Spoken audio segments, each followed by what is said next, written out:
Malacanang ang posisyon ni President Rodrigo Duterte na huwag ituring ng mga kriminal ang grupong Abu Sayyaf.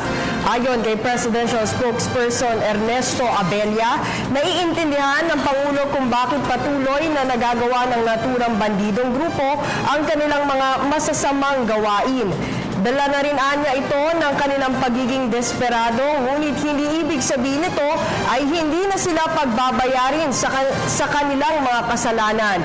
Ani Abella, may kaparusahan ang nagawa nilang pagkakamali at pagbabayaran ng mga ito sa batas. Ganito po yun. Nung ini-explain po niya yan, kumbaga sinasabi niya, he was just trying to explain the context kung ano yung ginawa ng ASG. Basically, sinasabi niya, these are people who have become desperate. Hindi po niya pinapalampas yung mga ginawa nila, pero nilalagay lang po niya in context yung kanilang pinagagawa that they were pushed to desperation. So yun po yun. In other words, naintindihan niya ginagawa nila, but ang yung kanila pong mga action ay still have to be answered for.